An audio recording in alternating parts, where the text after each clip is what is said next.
Cool, Kanji. We're here again. Yep. So, How are bro, you, man? I'm good, man. Just had a bit of a hiccup this morning, but we're all good. Easy.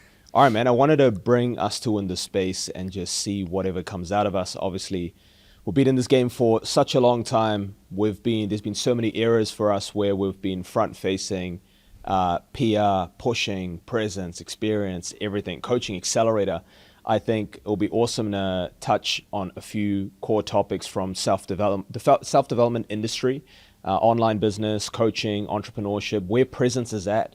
Obviously, we've had a lot of people follow us. We still have this network of potential partners, investors, collaborators, and even just talking about the current state of technology. You're heavy in AI, and not just as a trend, but as a business. So am I starting to sort of get pulled into that way? So I think there'll be a lot of value. But man, on the drive here, I was just thinking, we're sitting here in Melbourne in a studio.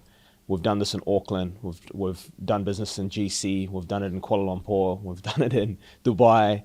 It's been wild, bro. How have you found this crazy ride over the last 6 years? Maybe we'll start there. Jeez, where do we start, man? I would say it's been a roller coaster. Reason why, because business is always like that, right? There's always I think you said it well. I think one of your reels, I watched it briefly. It's like we don't appreciate the lows in our life to realize that's important for the highs. And I feel like through the last 6 years, it's been a roller coaster, but it's kind of like you're having fun with that roller coaster. Sometimes when you're down on the bottom and you realize, things are going hectic and all that kind of thing, you realize you've always been the one that's always been watching that. So I feel like I could just say that it's just roller coaster. But yeah, just going from where we first started, I think, obviously we've been childhood friends, Yes. for a very long time. But coming to the point where business is involved, I feel like that's like different because not many friends from childhood get to that place. So yeah, roller coaster would be the word for it. I agree, man. I agree. I caught up with Scott yesterday, one of our other business partners, for those who don't know, and we were speaking about it. And asked him what he's driving, what he's really pushing for. Where am I at in life as a 35-year-old, etc. And it's almost like an innocence has gone. That's what I was saying, and not in a bad way. It's almost like that innocence has to be gone. Like if I look back at 2019 or 2020, there was almost like a fantasy, right? A natural fantasy of, I'm going to go for this, I'm going to become this, I'm going to have this, and then this is going to be my life, right? And then we go on that quest, and that's when the roller coaster begins. And I think we only really learn the true path as you start to walk the path. Those low seasons when the clients aren't coming in, or the money is tight, or that big company. There's been so many times even with presence where it's looked like the $1 billion is there, and then for it to go to, what are we fucking doing? Yeah. Right? And then it's like, okay, cool, $10 million valuation there. What are we fucking doing? And that's the roller coaster, right? And then you realize that, fuck it, do you even ever arrive? Because you materialize it, you sell the company, whatever, you go on to the next project, same shit's going to happen again. And I think this is where like self-development has come in clutch. It's not just breathwork so you feel good. It's almost conditioning yourself and who you need to be to navigate this journey. So for you, man, self-development, obviously it's heavily intertwines with this online coaching industry. Tell me more about how do you like move through and navigate when it comes to self-development as an entrepreneur, your mindset, not in a generic way, but based on the hard truths that you've learnt. I feel like there's been stages. So obviously when you jump into self-dev, it's like bells and whistles and you're like, oh my God, it's amazing. Like, there's this thing called spiritual awakening. There's, Gary Vee, there's Tony Robbins, like all the gurus that are out there, all the mentors, they're like teaching you all these like amazing things. When I first joined, and I first got into self-dev was Joe Dispenza, right? I think you introduced, Joe Dispenza and frequencies and all that kind of thing. And then from there, you get into that whole like knowledge phase. I would call it phase one. So it's knowledge phase, right? So you get into it, you start talking about the beauty of self-dev. You see people doing amazing things because they start getting the concept of, everything outside of you is because of everything inside. And then you start moving through your life, right? And then you start realizing, hang on a minute, I've been practicing and preaching all these beautiful things that I know in my head. How come nothing outside of me is changing? Then you start realizing phase two, right? I would say phase two is more like, the reality, like reality, like it just hits you. It just hits you and you realize like, they call it the reality phase, right? Where you start realizing, everything outside of me is different. I'm doing all these things. Why isn't nothing working? And then you start to break down, you start to cry, you start to look at everything around you, start breaking down as well. And then that whole reality shatter, it just happens in an instant because you don't realize that that's happening to you. So I would say that's phase two.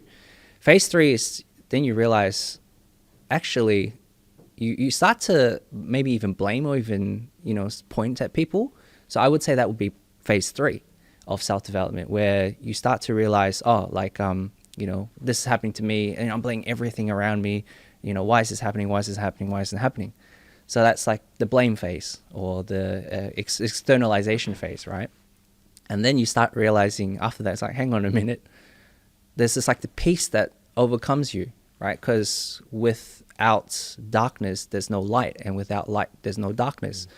You could say that darkness is because there's too much light.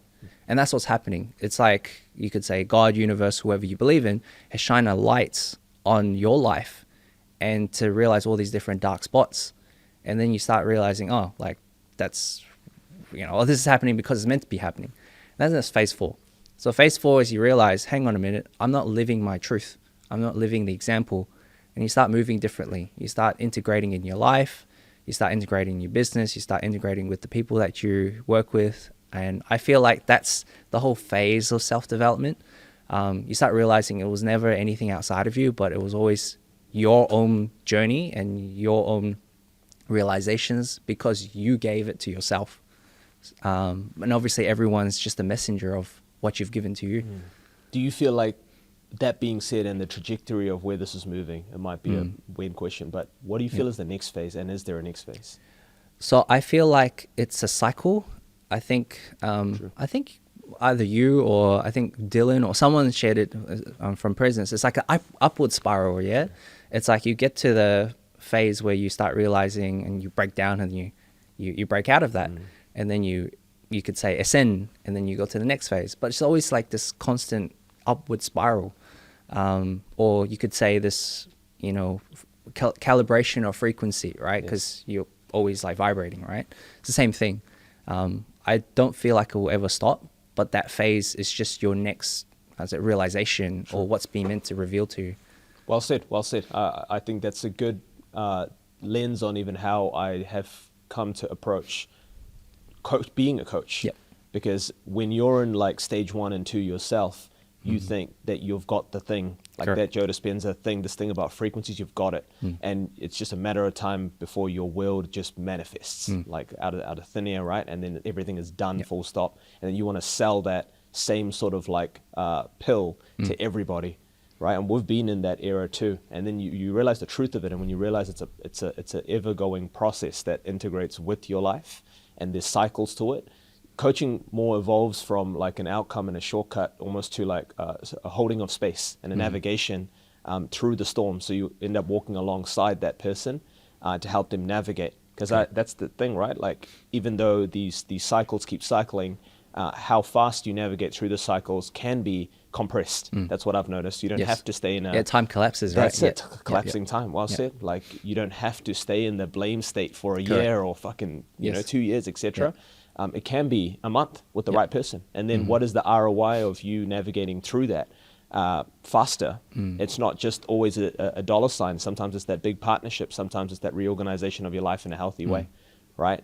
And it's always parallels too. Like, we in this time of us being in business and even just heavily collaborating in the last 6 years, gone through things from breakups to the real shit, health scares, etc.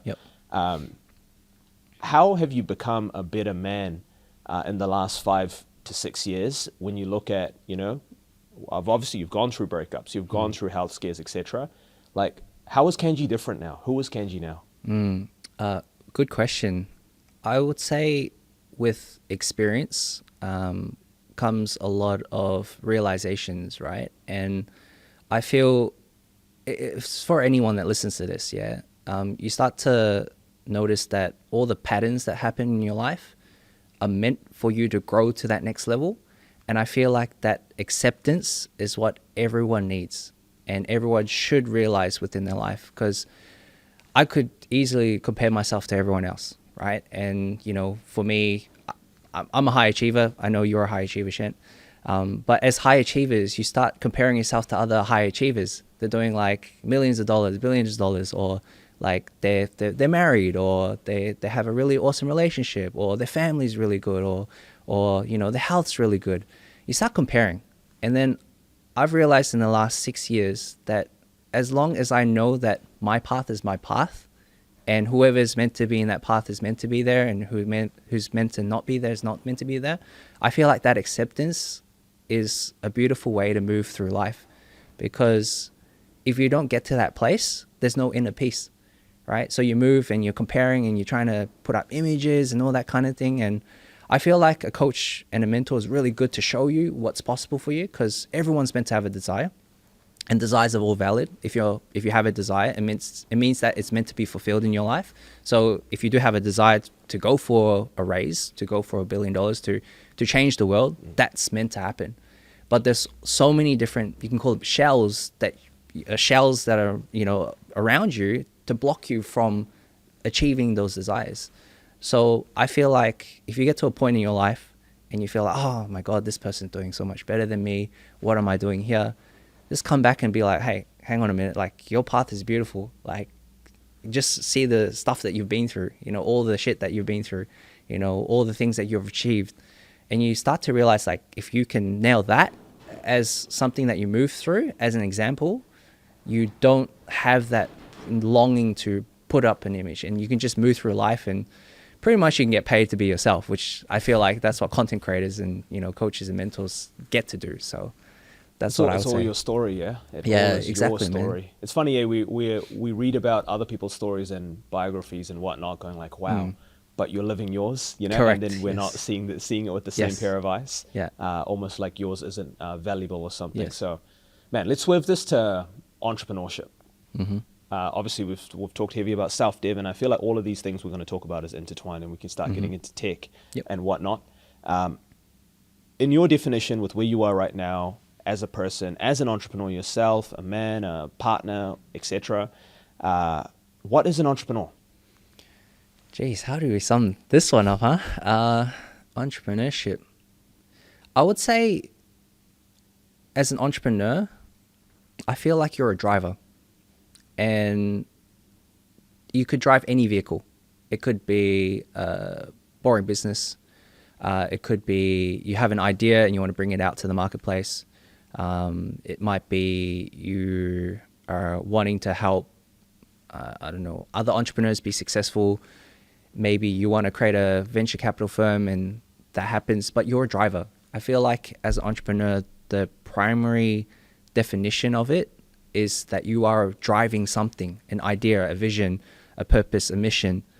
And I say it with you, bro, like, with Presence, when we first joined with Presence and we came together, you had an idea, I want to gamify self-development. You were the driver of the idea, right? And I'm like, oh, okay. Like, I like that idea. Like, I wouldn't mind getting, gamifying that whole process, because we do it every day. Why not get paid to do it as well? And why not earn points or help other people and making it fun too? So essentially, it's just driving that idea home.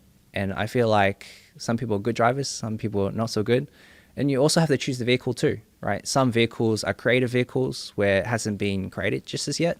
Other vehicles are already been in the market for a long time, right? So I feel like we are drivers of some sort when it comes to entrepreneurship. Well said. There's creative vehicles and there's almost replicatable vehicles, the ones Correct. that are already, you just add a spin on it. Yeah. And I like that, man. I like that, because when it comes to entrepreneurship, I agree. The first thing that came to mind is almost a creative problem solver, right? But then I always lean towards that word visionary, like, obviously. Yeah. And that's more so, I guess, that the angle that I've always been lent into, because it has to be something innovative for it to really excite me. But I've also learnt, like, in this whole like early innocent fantasy phase of entrepreneurship, that it can't always be. You still got to roll your sleeves up and put in some work, right? And you can't just imagine your way into everything you want to do and avoid the work. You could challenge that. You could argue that you can be a really good communicator and find the ones who love the work to plug in and partner with, and then they handle that, etc. Yeah. But I think it's healthy that you also do a little bit of the stuff that you don't love to do. And I think this is good to even then just bring it into presence, because gamify self-development, you're right, I forgot about that mission. That mission sort of came up again in my conversation last night with Scott. Like, even why did he first jump on board is because I wanted to gamify self-development. And in a way that it was gamified, where it's not just points, but these points have some intrinsic value, which is a currency. And it's almost like you can just work on yourself and that becomes your earning and your livelihood, which in one way or another it already is, but there's no infrastructure or no technology that connects the dots. Correct. And it's becoming more and more possible, right? And obviously as we expand and we've attracted more advisors and business partners, the mission is sort of, it's still the mission, but I guess more intermediate missions have started to pop up as like micro milestones. And now we've found presence building more of a marketplace for self-development to bring in the traffic, bring in the users. And then when the traffic is there, then we can deploy this gamified self-development wheels, right? It's almost like meet them where they are instead of throwing a out the gate concept. Correct. Where we're taking them into different realities and whatnot, etc. So that's been a big challenge for me. But I've also noticed, coming with the latest updates in AI, etc., it's sort of coming back full circle. Like a lot of that original vision for me at Presence of gamifying self-development and making it addictive for the world, etc., I had to sort of put on the back burner because we had to achieve company milestones before we're at a certain turnover for us to then invest into that side of innovation, etc. But obviously with what we've been using lately, I just put in a couple of prompts and the MVP for Gamify Life is live. Right? So how do you, if I had to throw this question at you, with development, just AI's influenced so many different things, video production, marketing, sales, operations, everything. What is this grand impact that AI has been making in your eyes? You're doing talks about it, you're being flying around to speak about it with big companies. You're obviously plugging in with smaller enterprises around it. Where is it at? Where is it going? If we had to start there. Cool. Yeah, I would say AI has helped collapse time in regards to execution, and it's like it's got a spiritual sense as well to it, because like, you know how like we're also in tune with, you know, everything around us, right? It's also helped us connect with something greater than us. Because you can see that AI grabs the data from, like, I don't know, like, I think I saw a study recently, it's like Reddit's like 40%. It gets all this data from Reddit, and 23% from Google, etc. But it's helping us get in tune with something that's greater than us and bring it all in and allowing us to collapse time to execute on ideas. So that's what I see AI being at the moment. So if, let's say, you know, there's always two types of people when it comes to business, yeah? There's always the guy that's doing the strategy and the thinking and, you know, the execution of it, and say, hey, here's the map, you know, go and execute on that. And then there's the doer. Right? The doer is actually going there and actually doing it. So AI has helped both parties, right? One, helping them create the ideas, right? Being able to execute the plans and, you know, think up all of the plans real quickly. And then also the doer. Now the doer, even though they might not be good at coding, they can code straight away. So it's really collapsed time, and it's also helped us be in tune with something greater than us. Where I see AI being is that we're still very, very early. So we're still in the phases of prompting. We're still in the phases of, you know, people just getting the use cases, businesses being like, oh, like I'm missing out on AI. We're still quite early to the game. And I've been obviously speaking to a lot of people about it. People from, you know, the youngsters, like 20-year-olds to 30-year-olds, all the way up into the 70-year-olds. I did a talk over in New South Wales at a very well-established food company, and they were amazed.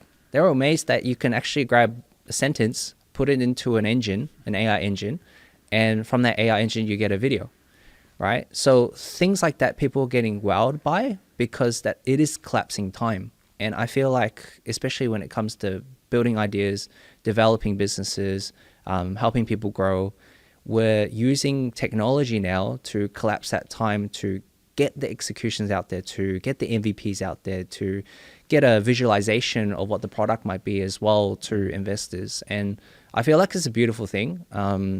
Some people are like, AI is going to do this and do that. Just come with an open lens. I always say, like, just see AI as your companion. How can you collaborate with AI to get you to where you want to be, right? What's the goal? What's the vision? What's the outcome? And again, look at your strengths and weaknesses. Like, what are you good at, right? AI will amplify that. What are you weak at? AI will actually complement you to not be so weak at that.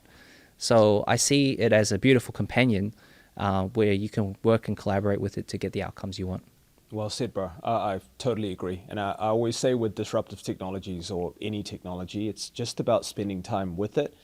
It's not about learning it. It's actually just integrating your life with it, exposing yourself to it for a period of time so you can unlock perspectives of how it moves, how it thinks, how just things in between the lines and beyond the lines. Just like when we were obviously building the metaverse worlds, right? What did we do? We bought 5 headsets and we done every meeting in the metaverse for almost a year and a half, right?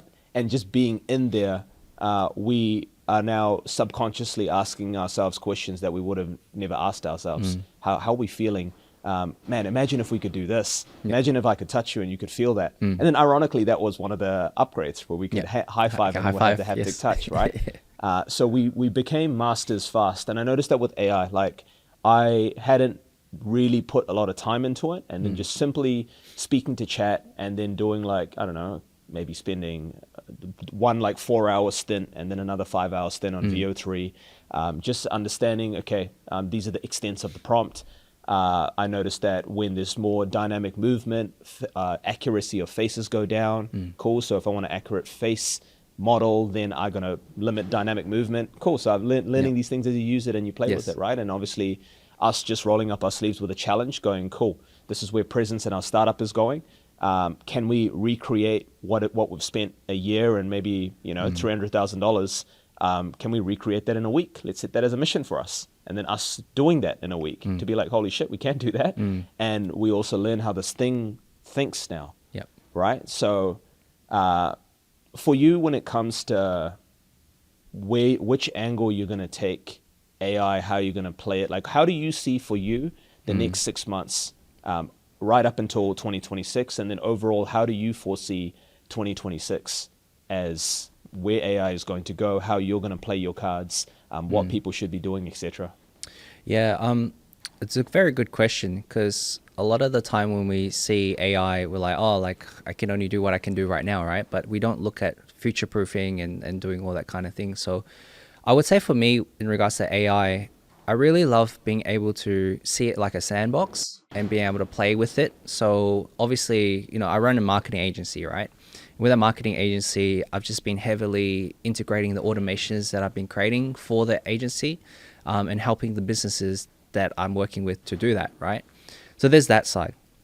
But the thing is that automations are getting less clunkier, right? So you're going to get a lot of AIs or AI agents that with just the press of a button, it's created the whole workflow for you. And then all you need to do is just plug in the APIs and done. Whereas right now, you still have to put the pieces together. So I will see in the next probably 3 months, you're going to get, I think there was something that released from Google called Opal. It's not here available in Australia, but that's an example of that. So you just press a button and then you have a workflow. So you have an automation where you're sending out invoices for plumbers, or you're sending out invoices for online coaches, etc. Right? And it's all done for you, right? So it's just a click of a button. So that's in the next 3 months. The next 6 months, you're going to see businesses drive results-driven businesses. So instead of looking at your business like, oh, like we'll get you from, we've got to go through this process. They look at results. They don't care how you do it, but it's going to be faster. So you're just going to be getting results So whether it's monetary, whether it's reach, whether it's visibility, whatever it is that metric is, that's where I see in the next 6 months.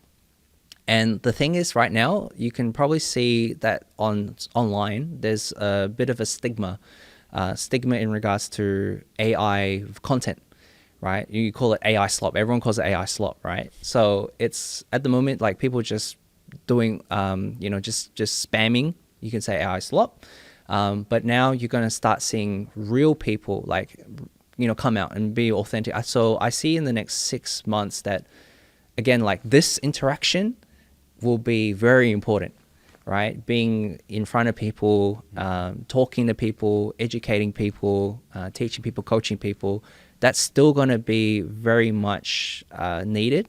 And why I say that is because with AI and all the AI content that's out there, you can't tell. I was having dinner the other day with my partner and her siblings, yeah? And they were just like, we can't tell the difference. Like, I can't tell the difference between a cat video doing this and then a cat video just, as it is. So you can't tell. So what's going to make the difference? It's this. So how do you leverage AI to manage this? Is that you can still use your voice, but now bring that to quantity and at scale. So that's what AI is meant to be doing, is to bring your voice and amplify it and scale it. Right? So whether it's ideas that you have, you plug into an AI engine, it gives you what you need in regards to content. You can, spread that out. And now it's just distribution. Like, how do you distribute that content or distribute, you could say, your essence to all these different channels? So yeah, that's what I see in the next 6 months with AI. Beyond that, you're probably going to see, more interaction with the metaverse, and you can see companions right now. I think Grok with Elon, and I think his bit of his stint at the moment. But AI companions are going to be more of a trend as well. It's that I want to ride on the word essence, because yes, AI, data, results, numbers, ROI, money. But there's this intangible variable that I've always more so focused on: energy, fulfillment, influence, impact, culture, etc. And why that's always been almost like a gray area, because there's nothing that can actually track that. Correct. There are some variables and metrics that you can justify, like all of these things equal culture, impact, influence, etc. And this is where even just branding, personal brand, or that whole other side of the brand comes in as well. And I want to go even deeper into that, because as much as we're talking about AI, people don't realize that the bull run is happening. And what is a bull run? It's not just a time where people make a lot of money in crypto. It's a mass acceleration of blockchain development and infrastructure and integration into our world. So it's like slowly with every bull run, and even in the bear market where people are building, this blockchain technology is just at the same rate as AI, right? And same as the metaverse. People think it came and went and it died. No, that was just a period of mass acceleration, a lot of fucking funding into the space where now these companies actually have time and space and resource to build. Yeah. So it's like that singularity, that great convergence that I've always touched on, where all of these technologies are going to accelerate and symbiotically learn how to communicate with each other to create our true digital future. Even when it comes to robotics, because this AI is the brain of the robot. And robotic technology on this other end, you're getting these robots that can do the front flips and sprint and can't get pushed over, etc., that are getting more and more human-like. And you get the Optimus bot that can be deployed. I think it's 30 grand, whatever, does pretty much all the cleaning for you, whatnot. So, man, we're going into a very interesting world. And still the puzzle, I think what we've been really deeply looking into presence is attention. Everything is attention. Everything is attention at the end of the day, right? What is attention? It's energy. It's life force. And there's so much uncaptured attention, or just lack of infrastructure and innovation, where we can't translate attention in every moment into currency, which it is energy. So that's still the puzzle. And with the innovation of blockchain, with the innovation of AI, with the innovation of all of these technologies coming together, I can see almost the innovation of attention translation is becoming more and more possible at new levels. And that's what really personally excites me So coming back to essence and these personal brands, right? So when I look at Instagram, this is how I see it, and any social media, is that this has been the new TV for the longest. We used to go home, sit on our couch, and scroll through the channels, right? Now we scroll through our feed. And each feed has obviously a theme, and channels that you like are going to be usually in the past the channels that you keep watching, Nickelodeon, Cartoon Network at that time for me. So now there'll be certain pages, and it's shifted from social media to interest media. You don't really even see the pages you follow anymore. You're seeing what you're interested in. Your algorithm is not conditioning you. Gary Vee said this so well. Your algorithm is exposing you. It's exposing where your attention is at in any given season and time. I go into it, if I search volleyball and I like 100 things a day on volleyball, my feed's going to be all volleyball. All right, so it's pretty much a mirror. It's a reflection.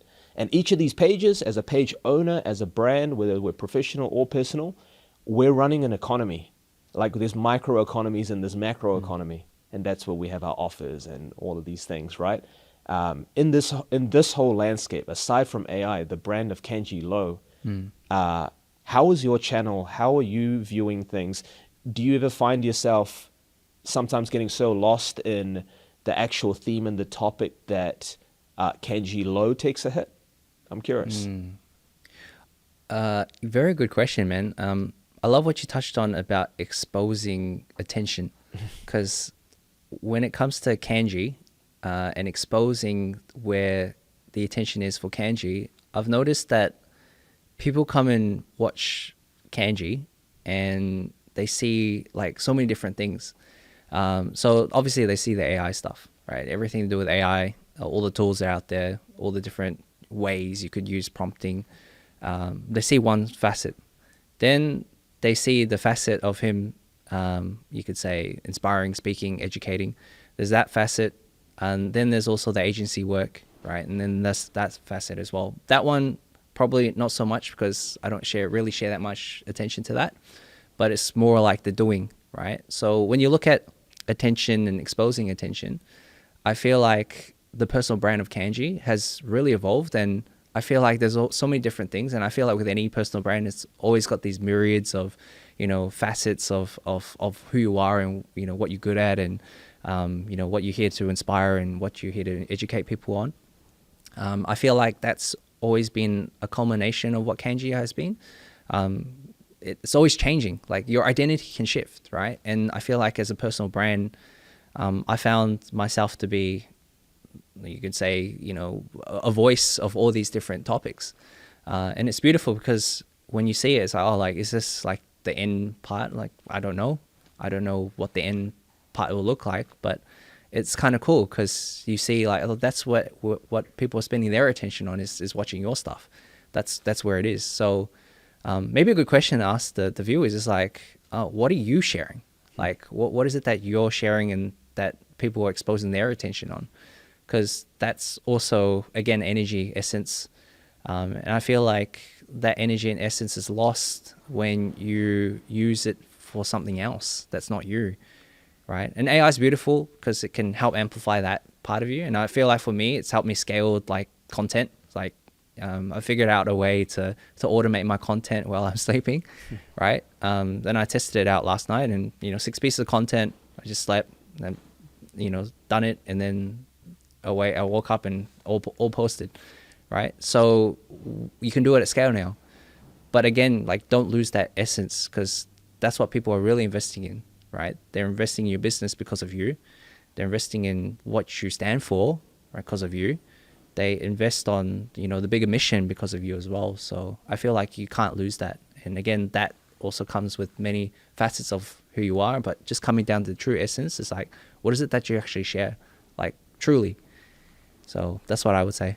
I love it, man. I love it. I love how especially with AI, we're moving out of like generalists. Correct. Because Yes. like general knowledge is post a reel every day, et cetera, et cetera. Like, but in certain cases, it's deeper than that. If your whole angle is premium brand exclusivity, sometimes you could psychologically, that could be damaging on the perception on your brand, Yep. right? And I've seen that happen as well. So and I also sort of like it because then the generalized, like the online course world is also taking a hit in a positive way, in my opinion. It's mass cleanup, because a lot of those courses were just plug and play. You set your 10 steps to 100K per month, right? But you can get those 10 steps on chat right now, to be honest, you know? So it comes down to more so the time of the strategist. And I feel like it's like coaches actually have to be consultants. Like you actually have to have some substance, have that ability to strategize, to extract, to ask the right questions. So I'm loving where even just the direction the industry is going when it comes to that, which only will just have more refreshing, fruitful content. It's not all the same shit anymore, because the noise is noisy, and for you to cut through the noise, ironically, you just got to be yourself. Yes. But there's a strategy around being yourself, which is where a good strategist or media team in your corner is going to be clutch as well.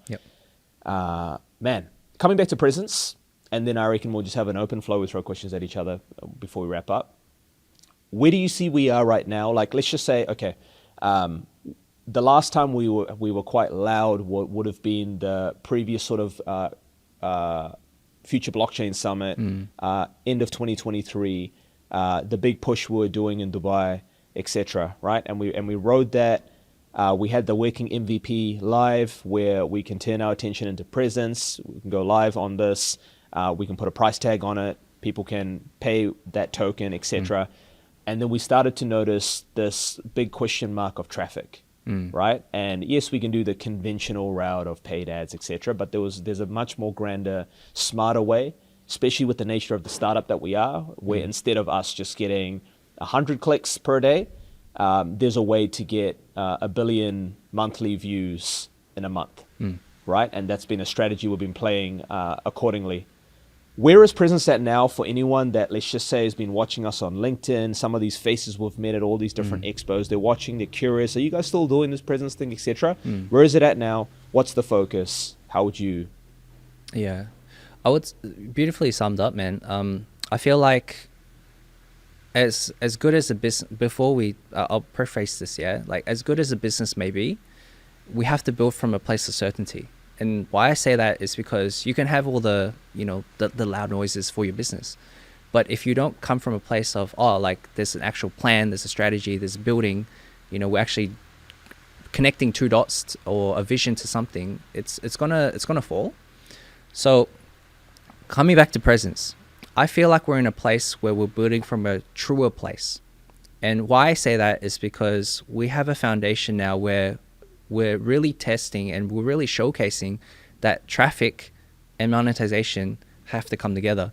It's like that whole point you made about singularity. Yeah, it's like, okay, we did try it.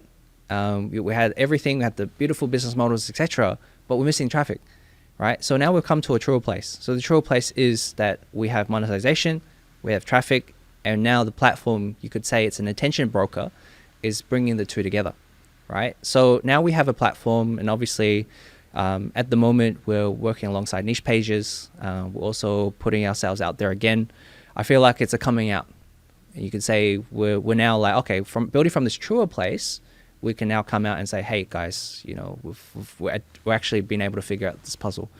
Right. So that's where I feel, and that's where we are with presence. And I know that this is just one part of it, so it's going to evolve as we keep walking the way. And walking the path. So that's why I love where we are right now, is because before we had the awesome business models, etc. But again, it's just like we didn't solve the traffic thing. And now we have the pieces of the puzzle. We don't have to create massive business models anymore. We've got that already. We can bring that in any time. But now we're the broker. We're pretty much brokering that whole connection. And I feel like that's missing in the monetization, or you can say content world, is that you've got Facebook, you got LinkedIn, you got YouTube, yeah? And every time you put a video out there, you get money for views. But there's no one that's connecting you with real products, because that's where the real money is, like affiliate products, coaching courses, offers. That's where the real money is made for the content creator. And I feel like that's missing. So we've come to a truer place, and obviously, background in coaching, etc. And same with you, man. That's what we're truly giving is that whole brokerage, you could say, between attention, energy, traffic, and monetization. I love it. I haven't heard that analogy, but that's a good way to put it, bro. And just to add or reiterate, right? All of these pages, there's so many pages online, Success Minds, Hustle Lifestyle, that have so much attention. They understand the attention and the traffic game. I think I really learned this from a close friend, Nevin, with Champ Vision. He's grown into 500,000 followers, but followers aside, engagement is insane. But when it comes to him monetizing it, he understands the traffic and the attention game. He doesn't understand the product building and selling game. Right. So then obviously there's already solutions out there, Stan Store, etc. Stephen Bartlett joining with Stan Store to push like, hey guys, you just jump on here and it's easy to create your own product, but you're still creating the product. You're still writing up the ebook and all of that jazz. Right. And it's still like an ebook. So for you to make any significant ROI, you're going to have to sell thousands, if not hundreds of thousands. So it's very rare that you see someone be able to connect the dot. Like, there are pages that are crushing it, but there's so much almost just parked eyeballs that aren't being served. Because it's not about also like closing everybody, but these eyes are following your page for a reason too. Like, especially if it's motivational content, therefore they want to be motivated, full stop. They want to be motivated to do something. But it's almost like these pages that don't have the product. You're motivating them with your content, but you can't actually get them to move, like truly move. And therefore, that's where we had the thought process, right? Like, we have all of these powerful, there's all of this on the other side of that spectrum. There's all of these great creators and established brands, whether it's Tony Robbins, etc., that have these proven products to move people, but they don't have the eyeballs, or they may, but they could do with more eyeballs. They've got massive marketing budgets that they're putting money into. So us playing middleman or creating infrastructure that supports the middlemaning of this process, leveraging AI where you can click a button and generate store, and you've got a storefront generated in seconds, integrated with your theme page and populated with all of these trusted products that have a price point of $5,000, $10,000, and you're getting a percentage of all of those. It just seemed like common sense for us to create this marketplace. And then with that marketplace, we can then roll out all the other iterations of what we thought presence to be. Because then once that economy is created, once that marketplace is live on our end, validated, we're answering the monetization problem of these large pages, we're answering the reach problem of these creators and even their marketing spend, then we can even open up the world to the awareness that everybody is a creator, everyone has something valuable. Just because I've had 15 years in business and tech, cool, that gives me some experience, but also like, the person who's never done it before, they have a very unique life story and thumbprint. One conversation with him could be the thing I need, but I have no way to actually access his content, and his content will never get the eyes because he's not confident enough, or he hasn't learned how to play the algorithm. So man, I'm excited to really test and make this work, this current iteration, and then obviously roll out everything to come from here. But man, in the next sort of 10 minutes, I reckon, let's just throw more of an open flow. I've sort of led this. Do you have any core questions? We'll see wherever the moment takes us. I want to ask you a question, bro, because with presence, I think you gave a really good definition of what presence is back in Dubai. I love that clip, by the way, because I think we got Sam to come in and film. Where do you, for you, because obviously you're the driver, the CEO, right? Where do you see it being in the next 6 months? And what do you see it as it is now? Because I feel like it would be good for it to come from you. Yes. Yeah. The Transformers analogy comes into mind. Okay. Where, if we look at the Autobots or something, and I don't know if it still was the case, but it was back, obviously, when we used to watch the cartoons of it. Like, each Autobot is a force, and it has its role, and it does what it does, and obviously Optimus Prime leads, and then they all join up together to create that massive thing where Optimus is the head, and then another one of the Autobots is the arm, and blah blah blah, and it creates into this massive thing. So why I say that is, I feel like the grand vision of presence is this large bot, and we're building almost, I feel like everything we've built so far is the head of it has already been built, but the head alone is just it's just on the ground. You can't move. Yeah. So we're building legs at the moment. Yeah. Yeah. I feel like, and it's not like this current marketplace isn't just both legs. I feel like serving the affiliate marketplace is right leg, Yep. and then the space for the creators to upload products is left leg. Yeah. And now this thing actually has legs. Yeah. So then we can start building the body of it. And I Yes. feel like the body would most likely be integrating the token. Yeah. And then cool. So there's a body. It can there's an organism where it's eating and it can it's self-sufficient and etc. There's an economy in here, etc. And then the arms can be like creative ways that we reach people. Yep. You know, creative technologies, extensions of the product, etc. So the next sort of 6 months I see is us just really getting the legs right of the business, Yep. which is this marketplace and solving the problem for the affiliates when it comes to monetization, solving the problem for creators and products when it comes to reach Yep. and marketing spend. That's what I see in the intermediate term, and then long term, it's still the same thing, man. I can't even really see it right now, but it's okay. It's like saying fast track AI 2 years, fast track blockchain 2 years, fast track robotics 2 years, fast track the state of social media 2 years and social apps, Yep. fast track the self-development industry 2 years. Put it all together, how does the world look like? Who the fuck knows? But I can have an idea of where Yep. this is moving. I have a sense. I still have the sense of a technology. It's almost like the person that, whoever invented an airplane or a car or whatever, right? They would have looked at the sky and been like, man, we can probably fly through this like a bird one day. Yep. They didn't know the technology behind it, but eventually it eventuated. I have that sense with presence. Like what we've been going on this podcast for maybe like 40 minutes, right? And in this 40 minutes, there's been value captured, right? But here's the thing. If there wasn't the camera and the mics and the lighting, these are all elements for us to assist with the capture. Correct. Yep. And then production is part of the capture and distribution is part of the capture Yes. for the value to even be realized. Yep.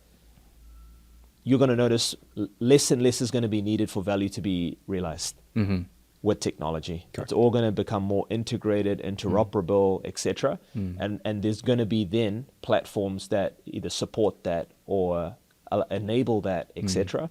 And what does the social platform and network of that world look like? That's still what I'm feeling the pull for with whatever presence evolves into. Beautiful. Yeah.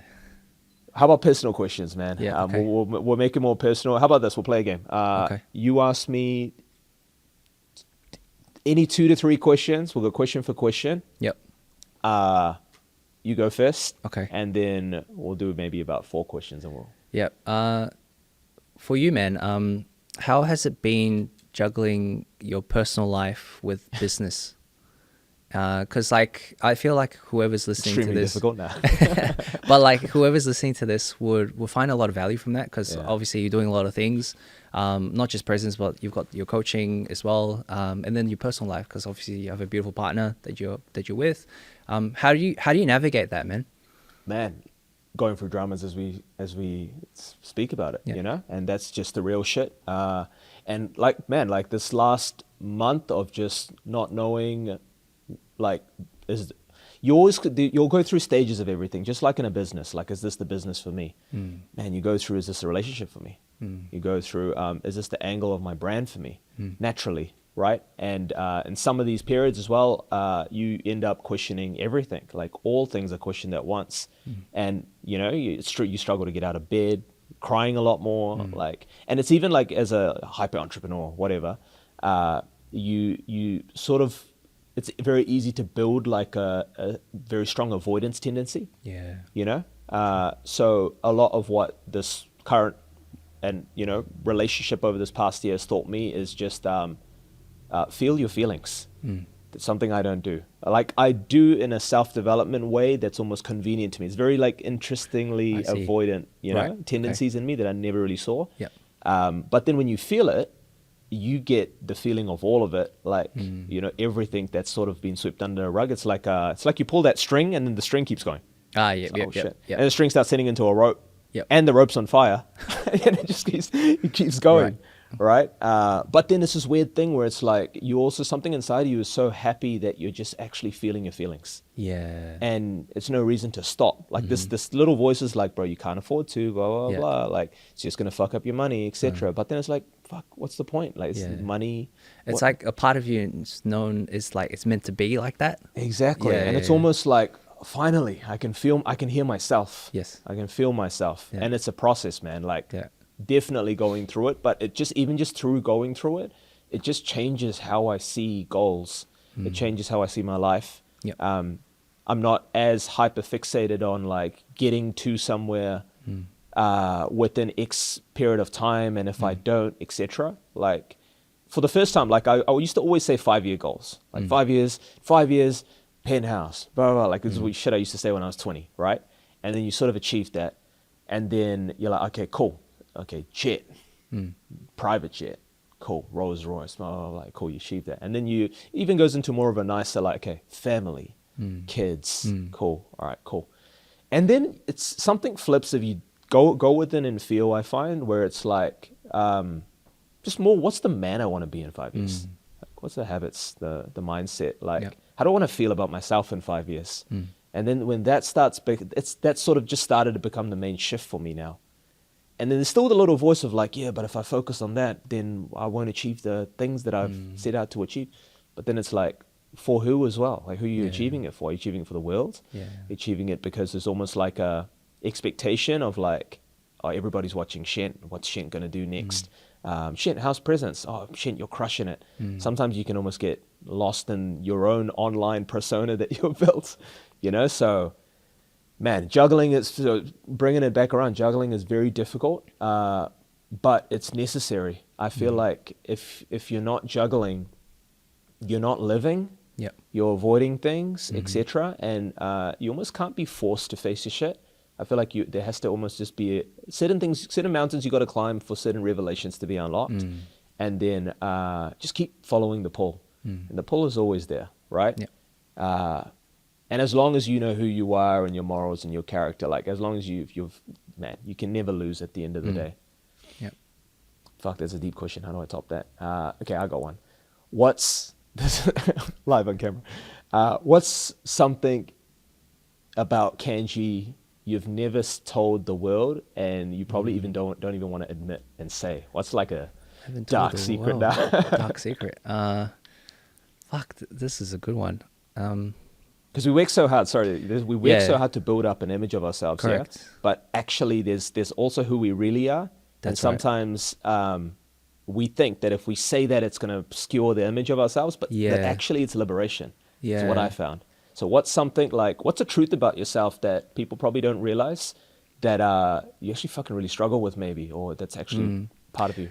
Yeah, I think I touched on it a little bit at the beginning, right? I think it's the whole comparison thing, man. I think that's kind of like everyone's soul correction. Like everyone's like got different challenges in their life, right? And I feel like for me is that comparison with everything around me, just people, obviously goals and all that kind of thing. And I feel like that's something I've never voiced, right? Because I've always thought like, oh, like, you know, the envy's there, you know, the jealousy might be there.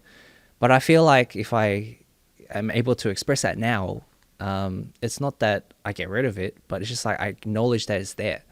And I feel like that has always been a thing for me, like comparing with friends from uni, you know, etc. And, you know, now I see it as a beautiful way to bless people, because obviously if you find that you're jealous or envious of someone else, right, I always transmute that energy and just be like, you know, that's actually what I want too. And I'm really happy for them. And a lot of the time when, especially for me, like I always like, there'll be some people like I'm quite a nice guy, right? Like I don't seem, you know, as though like I can piss people off, but there are some people that may have been pissed off by my actions because I've been too nice, right? And you get that, you know, as someone who's been, you know, quite, you know, happy going their whole life, you get people that are not very happy about you because you've given them so much to the point that they resent you, right? So there has been people like that. And even though I might be like, oh, you know, this person's done this to me, I'm like, no, like you kind of have to stop. So I've kind of just learnt that now, where when there's that comparison, when there's an envy, that jealousy, I'm just like, you know what, they've got something good. Like, I'm really happy for them, and that's what I don't share a lot with people, because I find that you have to learn that yourself. But that's, you could say, my soul correction, right? And also the fact that, like, I've always never felt as though I've been good enough, right? So again, that's the same thing, right? Because, you know, I've always felt like, oh, I'm not good enough to do this, I'm not good enough to do that, I'm not good enough to receive this amount of money, not good enough to do, you know, the business that I'm doing right now. And everyone goes through that. It's like that imposter syndrome, but I feel like that's something I've never shared with people openly. Like, I do go through that too. You know, there's some inklings of those thoughts, and now I've kind of like just accepted, and I think comes back to acceptance. It's like, you have to accept, like, oh, like, you may not be there right now. Like, I want to obviously settle down, get married and all that kind of thing, right? And, you know, be settled. And I see people that are the same age as me, and they're all settled and they're doing amazing, and they got kids already, and I'm just like, man, like, I want that too. But I don't come from a place of jealousy anymore. I'm just like, I bless you, man, because, like, you're doing some amazing things, and that's something I would love as well. So that's something I want to share with people too. It's like, just come from that place, and yeah, it's, you know, everyone goes through it. So that's something that I've had to struggle with for a long time, man. That's growth, bro. Yeah. That's growth. We'll do one more question for each other. Think of something totally left field, don't have to rush it, and then I got a good way to close this out. What do you got for me? Yeah. I got one. How are you using AI, but in a fun way? Because I know everyone's using it for business, everyone's doing it for certain things, but what's one thing that you've learned and you're doing in regards to AI that's fun? It comes back to okay, cool. I feel like inner child. We were probably friends at this time where we used to play with toys. Yes. Right. Yeah. And if you think of the concept of playing with toys, it's interesting, right? So like your home, your lounge is a world, and all of your toys are characters in your world, right? And sometimes if there's this big battle, you'll do on the couch, right? And then, like, I remember my couch was red, so it was like lava, and then there would be like factions, and then one guy will turn on another guy, and that's what we do. It's imagination, right? We're just creative storytellers as children, which is beautiful. And then we sort of lose that ability, or like that's as far as it can go. And then that's why gaming really sucked me in when I was young as well, is that it's the same thing, but now programmed in a game where you're playing the character and you're seeing visual like representations of it, etc. And it's just fantasy and all these different things. So I've always had that imaginative mind, creative mind, but I haven't really had the skill set to exercise that at the extents that I would have loved to. So I find like I'm feeling a really strong pull to VO3 and the filmmaking side of it, because I've always wanted to just create like deep metaphoric films that just have my mind and essence captured. You know, like sometimes you have those award-winning short films where it's just like 15 minutes. It's just random, unorthodox. It's like Nazi Germany, black and white, and the whole concept is a mute or hard of hearing child. But you just watch it and it's just like, it was a fucking experience. I like experiences. So there's this one page, I forgot the one, but it's like that whole dystopian AI page. You know, like we sold our souls, and you know, they're using VO3 to just really capture and storytell. I really would love to just create. I've started to, and just haven't been just a lot of shit has been going on, but I want to give myself more time to start like a creative storytelling page, which is the kind of concepts that I think up, just madly metaphoric, but really like extrapolated in extreme ways, and just do that for fun. That's one angle that I want to take AI that I've already started to play with, but I haven't gone deep enough. Question for you. Okay.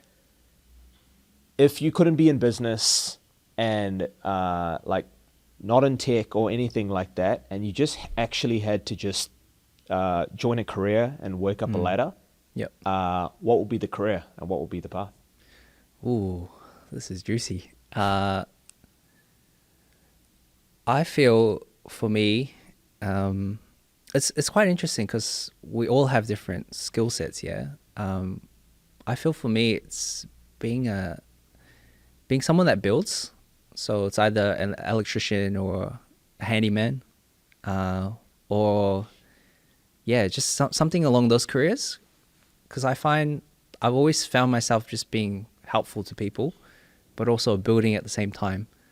And if that, obviously, I know right now, like that career is really good too in regards to pay. Yeah, I would see myself as that really, because when you come back and you see that, you're like, oh, like that's something there as well.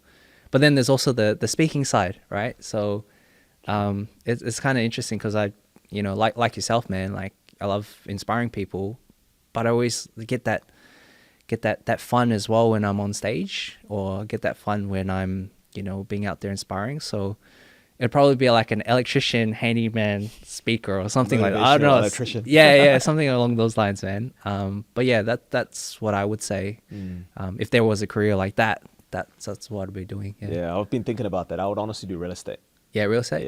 Yeah. I'll do real estate. I'll get into more luxury market networking, speaking, selling. Yeah, right. You can hold your way in a certain way. You understand property, and then therefore it's just an entry into property and building up an empire that way. Yeah. And I would just follow, a good firm or something. Probably just move to Dubai and do that. Yeah. That's probably what I'd do. If I was younger, I'd actually just take up being an athlete and go fully into boxing or bodybuilding. But at 35, I had to start again. That's the angle I would take. Yeah. Okay. Yeah. Oh, cool, bro. To close out, obviously, how I've shared this analogy with you. How I always see life as a book, right? Ironically, Virgil, right? And each chapter in that book is probably a reflection of a chapter in his life. And we all go through chapters. And even though 35 as well? Yep. Even though we're 35, I used to think 35 was very old, but you realize the older you get, the younger it is. Correct. Like in our world, people are well in their 50s and even 60s in business, right? I haven't even touched my 40s. That being said, when we're looking back at the book of our life, and each chapter has a title, and the title is a singular word, what would the name of this title be for you? It's funny, it says icons there as well. You notice that? Yeah. I would say the name of this title for this chapter of the book of Kanji, it would be building, or I would say foundations. And why I say that is because I think the last 6 years, maybe my whole time in entrepreneurship, man, it's always been from a place of, I need to prove this, or I need to compare myself to this, or I need to do this, or because I'm not good enough, etc. But now it's like, fuck, I'm good, man. I'm good where I am. Things happen, come and go. I'm good. Like, I can build from here. And I feel like that's the title of this chapter, man. Beautiful. Yeah. For me, I would say rebirth. And I was hesitant to say that because I was like, I'm sure the last chapter was rebirth, but rebirth or phoenix or whatnot. I similar, man. Like, I've just come to really realize, as dominant as I've been and as I am, I've still been hiding a lot. And as in just like, I've been hiding, full stop, not hiding things. From yourself? Yeah, just in general, just holding back. Yeah. Okay. I couldn't see what I couldn't see. Yeah. And a lot of it is honestly to do with people pleasing. Right. Yeah.